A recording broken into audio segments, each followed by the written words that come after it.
प्रभु की जीवन की कहानी जानकर जो भी आप सीखते हैं वो आप खुद भी दूसरों को सिखा सकते हैं। जब आप दूसरों को अच्छे बात और प्रभु की वचन को सिखाएंगे तो प्रभु खुश हो जाएंगे। आज आप यीशु की कहानी में यीशु फिर से हमारे जीवन में लौट आएंगे। पूरा वीडियो में बने रहिएगा। लगभग 2000 वर्षों से संसार में सब स्थानों पर अधिक से अधिक लोग मसीह यीशु के बारे में शुभ संदेश को सुन रहे हैं। कलीसिया उन्नति कर रही है। यीशु ने वादा किया कि वह संसार के अंत में वापस लौटेगा। यद्यपि वह अब भी वापस नहीं आया है, तो भी वह अपने वादे को पूरा करेगा। जबकि हम यीशु के वापस लौटने की प्रतीक्षा करते हैं, परमेश्वर हमसे ऐसी रीति से जीवन जीने की इच्छा करता है जो पवित्र है और जो उसका आदर करता है। जब यीशु पृथ्वी पर रह रहा था, तब उसने कहा, मेरे चेले संसार भर में सब जगहों के लोगों को परमेश्वर के राज्य के बारे में शुभ संदेश प्रचार करेंगे और तब अंत आ जाएगा। बहुत सी जातियों ने अभी तक यीशु के बारे में नहीं सुना है। स्वर्ग को लौट जाने से पहले यीशु ने मसीहियों से उन लोगों को शुभ संदेश सुनाने को कहा जिन्होंने इसे कभी नहीं सुना है। उसने कहा, जाओ और सब जातियों के लोगों को चेला बनाओ, और कटाई करने के लिए खेत पक चुके हैं। यीशु ने यह भी कहा, किसी व्यक्ति का सेवक अपने स्वामी के बड़ा नहीं होता। इस संसार के महत्वपूर्ण लोगों ने मुझसे नफरत की और मेरे कारण वे तुमको भी सताएंगे और मार डालेंगे। इस संसार में तुम पीड़ित होगे, परंतु मजबूत बनो, क्योंकि मैंने शैतान को हरा दिया है जो इस संसार पर शासन करता है। यदि तुम अंत तक मेरे विश्वास योग्य बने रहो तो परमेश्वर तुमको बचाएगा। यीशु ने अपने चेलों को यह समझाने के लिए एक कहानी सुनाई कि जब संसार का अंत होता है तो लोगों के साथ क्या होगा। उसने कहा, किसी व्यक्ति ने अपने खेत में अच्छा बीज बोया। जब वह सो रहा था तो उसका शत्रु आया और गेहूं के बीजों के बीच में जंगली पौधे के बीजों को बो दिया और फिर वह चला गया। जब पौधे अंकुरित हुए तो सेवकों ने उस व्यक्ति से कहा, हे स्वामी, तूने तो अपने खेत में अच्छा बीज बोया था, तो फिर इसमें जंगली पौधे क्यों हैं? उस व्यक्ति ने जवाब दिया, केवल मेरे शत्रु ही उनको बोना चाहेंगे। ये मेरा कोई शत्रु है जिसने ऐसा किया है। उन सेवकों ने अपने स्वामी को जवाब दिया, क्या हमें जंगली पौधों को उखाड़ देना चाहिए? उस स्वामी ने कहा, नहीं, यदि तुम ऐसा करोगे तो तुम कुछ गेहूं को भी उखाड़ दोगे।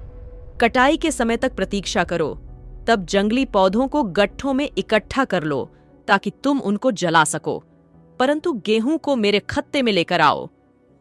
चेलों ने इस कहानी के मतलब को नहीं समझा, इसलिए उन्होंने यीशु से उनको समझाने का निवेदन किया। यीशु ने कहा, अच्छा, बीज बोने वाला व्यक्ति मसीह का प्रतिनिधित्व करता है, खेत संसार का प्रतिनिधित्व करता है। अच्छा, बीज परमेश्वर के राज्य के लोगों का प्रतिनिधित्व करता है।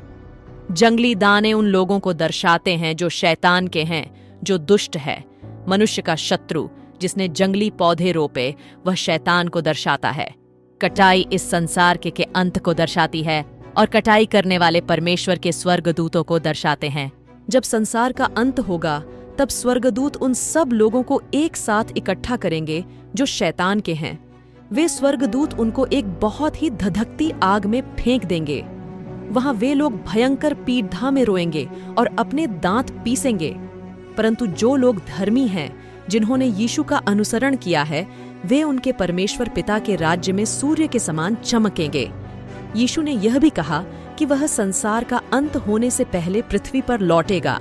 वह उसी तरीके से वापस आएगा जैसे वह गया था, अर्थात उसके पास वास्तविक शरीर होगा और वह आकाश में बादलों पर सवार होकर आएगा। जब यीशु लौटता है तो हर एक मसीही जो मर चुके हैं, मरे हुओं में से जी उठेंगे और उससे आकाश में मिलेंगे। तब जो मसीही अभी भी जीवित हैं, वे आकाश में उठा लिए जाएंगे और उन दूसरे मसीहियों के साथ शामिल हो जाएंगे जो मरे हुओं में से जी उठते हैं। वे सब वहां यीशु के साथ होंगे। उसके बाद यीशु अपने लोगों के साथ रहेगा। जब वे एक साथ रहते हैं तो उनके पास सदा के लिए पूरी शांति होगी। यीशु ने उस पर विश्वास करने वाले हर एक जन को एक मुकुट देने की प्रतिज्ञा की है। वे सदा के लिए परमेश्वर के साथ हर एक चीज पर शासन करेंगे। उनके पास सिद्ध शांति होगी, परंतु परमेश्वर उन सब का न्याय करेगा जो यीशु पर विश्वास नहीं करते हैं। वह उनको नरक में डाल देगा। वहां वे रोएंगे और अपने दांत पीसेंगे और वे हमेशा पीड़ित होते रहेंगे। कभी न बुझने वाली आग उनको लगातार जलाती रहेगी और कीड़े उनको खाने से कभी नहीं रुकेंगे। जब यीशु वापस लौटेगा तो वह पूरी रीति से शैतान को और उसके राज्य को नष्ट कर देगा। वह शैतान को नरक में डाल देगा। वहां शैतान हमेशा के लिए जलता रहेगा, उन सब के साथ जिन्होंने परमेश्वर की बातों को मानने के बजाय शैतान के पीछे चलने का चुनाव किया था। क्योंकि आदम और हव्वा ने परमेश्वर की अनाज्ञाकारिता की थी और पाप को इस संसार में लेकर आए थे, परमेश्वर ने उसे श्राप दिया और उसे नष्ट करने का निर्णय किया। परंतु किसी दिन परमेश्वर एक नए स्वर्ग और एक नई पृथ्वी की रचना करेगा जो सिद्ध होंगे। यीशु और उसके लोग उस नई पृथ्वी पर रहेंगे और वह सदा के लिए सब चीजों पर शासन करेगा। वह लोगों की आंखों से हर एक आंसू को पोंछ देगा। अब कोई भी पीड़ित या दुखी नहीं होगा।